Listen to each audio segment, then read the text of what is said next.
원달러 환율이 1,470원대를 넘나든다는 것은 단순히 달러가 비싸졌다는 뉴스가 아니라 국내 물가에 엔진룸의 환율이라는 불씨가 들어갔다는 뜻입니다. 최근 외환시장에서 원달러가 1,370원대 초반에서 움직였다는 보도도 나왔는데, 이런 구간은 수입 의존도가 높은 한국 경제에서 수입 단가, 기업 원가, 소비자 가격으로 이어지는 전이 경로를 빠르게 열어버립니다. 핵심은 국제 원자재 값이 내려가도 국내 체감 원가는 오를 수 있다는 구조입니다.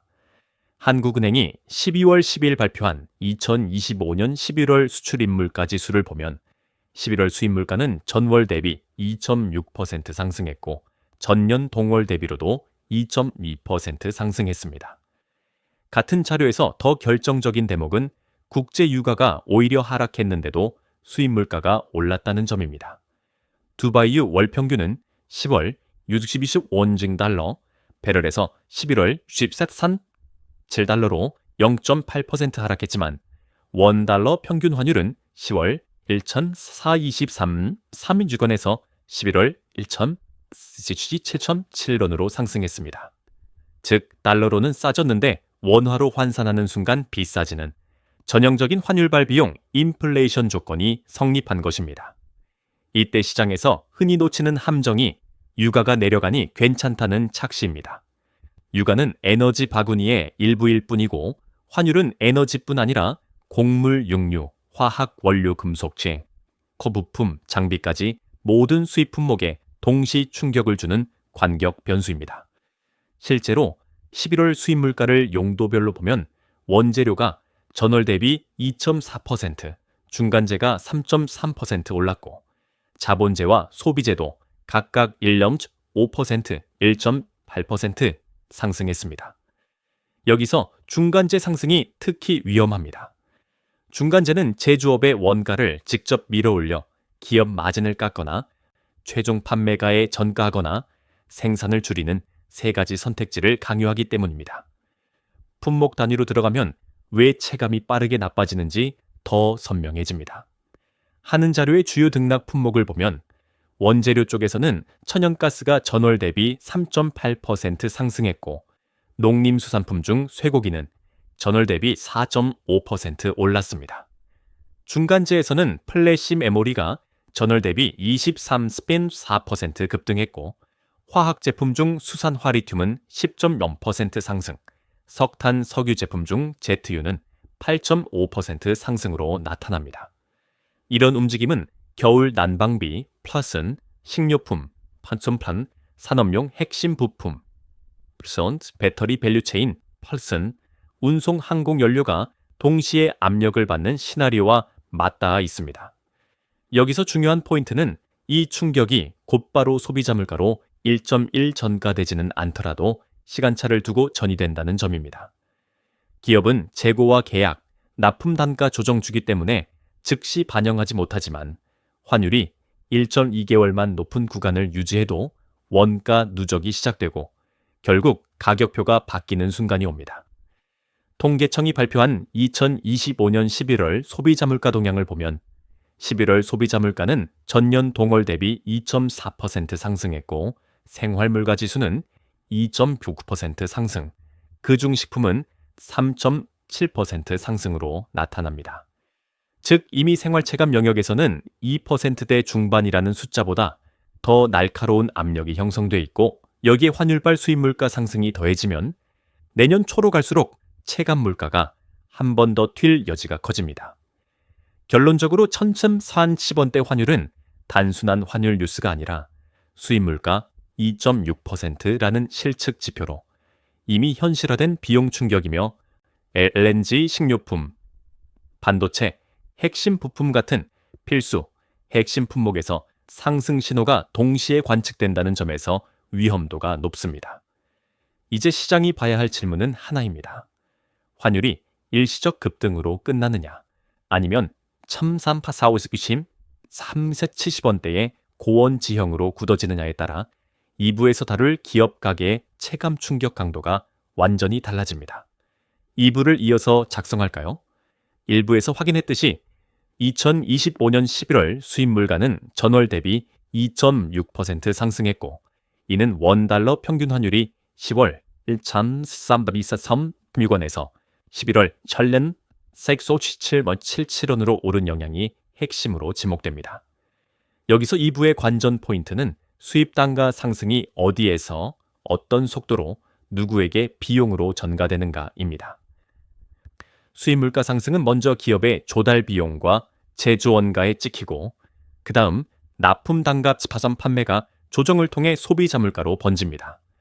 특히 이번 국면은 원재료뿐 아니라 중간재가 함께 뛰었다는 점이 위험합니다. 한국은행 보도자료 기준으로 11월 용도별 수입 물가는 원재료가 2.4% 상승했고 중간재는 컴퓨터 전자 및 광학기기, 1차 금속 제품, 화학 제품 등을 중심으로 3.3% 상승했습니다. 자본재와 소비재도 각각 1.5%, 1.8% 올랐습니다. 중간재 3.3%라는 숫자는 생산 라인 전체의 원가 구조가 들썩인다는 뜻에 가깝습니다.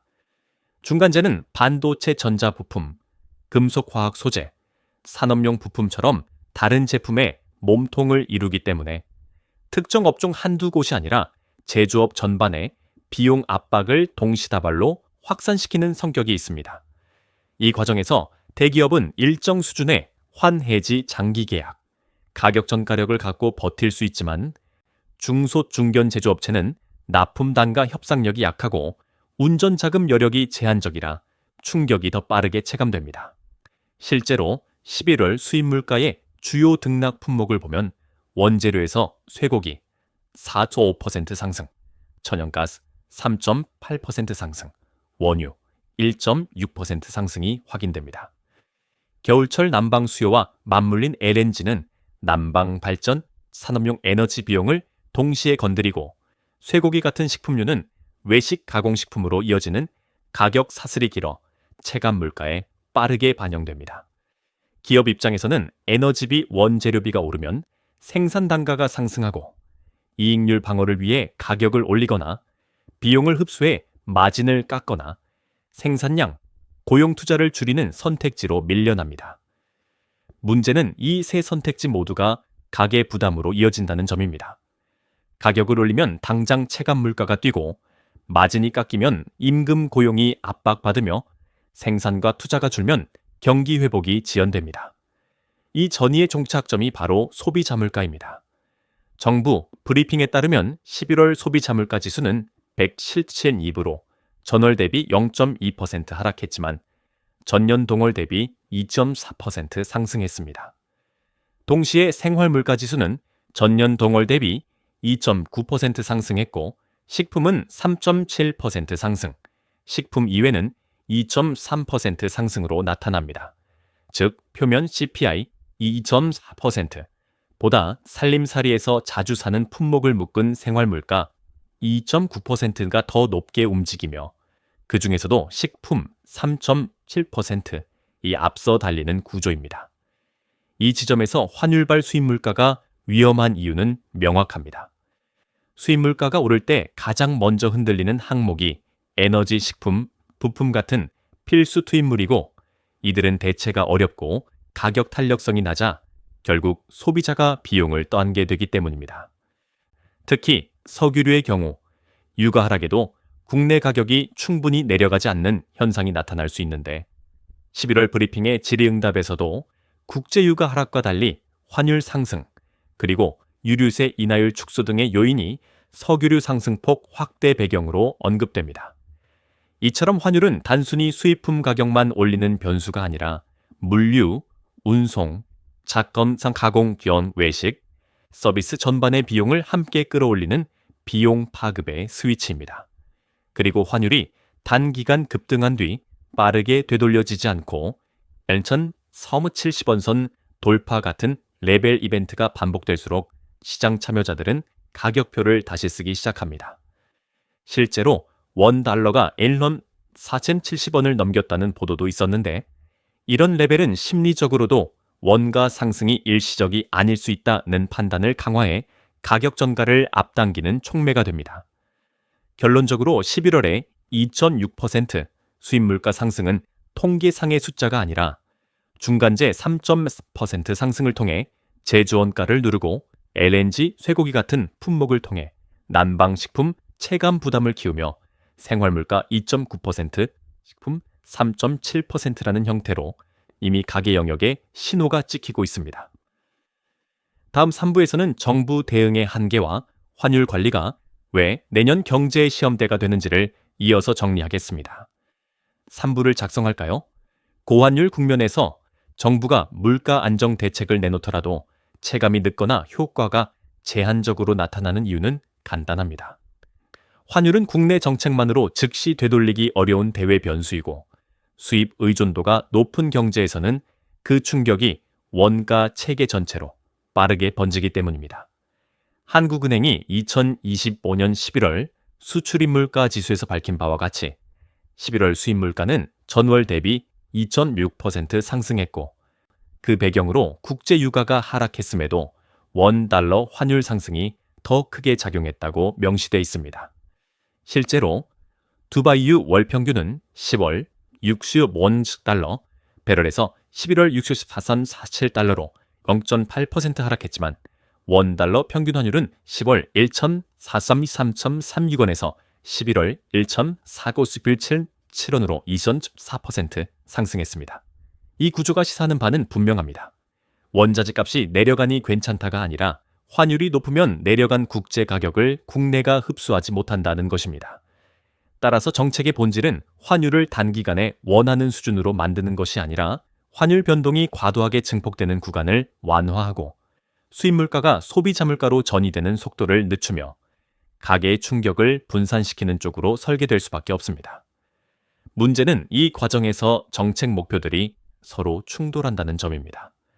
물가를 누르려면 수요를 둔화시키는 긴축적 신호가 필요하지만 동시에 경기 회복을 지키려면 과도한 긴축은 피해야 합니다.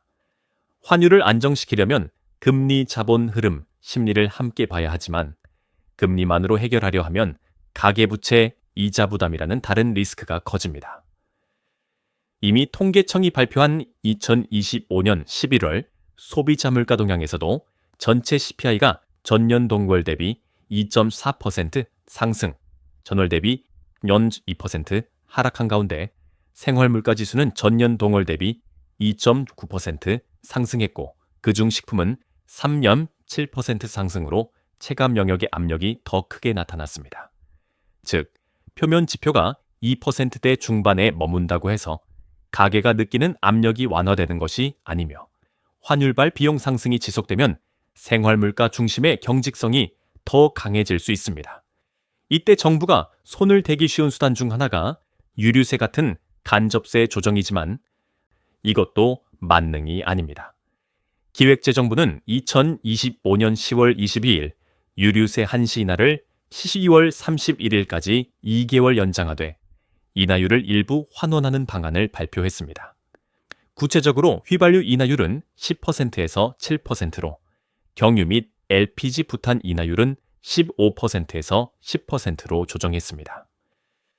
세제 완충 장치를 유지하면서도 재정 부담과 정상화를 함께 고려한 부분 조정이지만 환율이 높은 구간에서 유류세 인하폭이 축소되면 소비자 입장에서는 체감 가격이 다시 민감해질 수 있습니다. 다시 말해 유가가 내려가도 환율이 높고 세제 인하폭이 줄면 내려갈 이유보다 버틸 이유가 시장 가격표에 더 크게 작용할 수 있습니다. 정책이 어렵다는 것은 바로 여기서 드러납니다. 한쪽을 누르면 다른 쪽이 튀어오르는 구조이기 때문입니다. 그래서 외환 당국과 중앙은행은 레벨 자체보다 변동성, 관리에 방점을 둘 가능성이 큽니다. 실제로 원달러 환율이 장중 1,470원을 넘고 한때 1,075원대까지 치솟았다는 보도가 있었고 같은 시기 이창용 한국은행 총재는 환율 변동성이 과도해질 경우 당국이 시장에 개입할 의지가 있다는 취지의 발언을 했습니다. 이는 특정 환율을 목표로 고정이라기보다 과도한 쏠림이 만들어내는 수입물가 심리, 금융시장 불안의 연쇄를 차단하려는 시그널로 읽는 것이 합리적입니다. 그렇다면 내년의 시험대는 무엇이냐? 결국 환율 고원 지형이 굳어지면서 수입 물가 상승이 생활 물가를 다시 끌어올리는가라는 질문입니다. 여기서 시청자가 가장 실무적으로 점검해야 할 지표는 몇 가지로 압축됩니다. 첫째, 원 달러가 1,443 1,070원대에서 오래 머무는지 아니면 단기 급등 후 정상 범위로 복귀하는지입니다. 환율이 높은 채로 유지되면 한국은행이 이미 확인한 것처럼 국제 유가가 하락해도 수입 물가가 오르는 역설이 반복될 수 있습니다. 둘째, 수입 물가의 구성입니다. 이번처럼 원재료뿐 아니라 중간재가 함께 오르면 11월 중간재 전월 대비 3.3% 상승, 기업 원가를 통해 가격 전가 압력이 더 오래 지속될 가능성이 커집니다. 셋째, CPI의 겉이 아니라 살림입니다. 전체 2.4%보다 생활물가 2.9%, 식품 3.7%처럼 체감 지표가 더 빠르게 움직이면 명목 임금이 따라오지 못하는 계층에서 불만과 소비 위축이 먼저 나타납니다. 넷째, 정책의 타이밍입니다. 유류세 인하율이 축소된 상태에서 휘발유 10%, 7%, 경유, LPG 부탄 실시 5%, 셰프 10%, 환율이 다시 뛰면 석유류, 운송비, 외식비로 이어지는 비용 사슬이 생각보다 쉽게 안정되지 않습니다. 다섯째, 시장 심리의 전환점입니다. 장중 1,470원대 같은 레벨이 반복되면 기업은 단순히 버티자가 아니라 가격표를 바꾸자로 이동하기 쉽고 그 순간부터 물가 안정은 통계가 아니라 체감의 전쟁이 됩니다. 결론적으로 이 국면에서 정부가 할 수 있는 최선은 환율 급등의 변동성을 완화하고 세제 재재정으로 취약계층의 충격을 분산시키며 기업의 납품 단가원과 압력을 흡수할 완충 장치를 설계하는 것입니다. 그러나 환율이 높은 채로 고착되면 수입 물가 11월 2.6%가 생활 물가의 상단을 다시 열어젖힐 가능성이 커집니다. 결국 환율 흐름 관리가 내년 경제의 중요한 시험대라는 말은 정책 의지의 문제가 아니라 구조적 제약 속에서 변동성 전이, 체감의 세축을 얼마나 정교하게 다룰 수 있느냐의 문제입니다. 원하시면 이 3부 구조를 그대로 유지하면서 한국 시청자용 유튜브 분석 대본 톤으로 10점 1, 2분 분량으로 재구성해 드릴까요?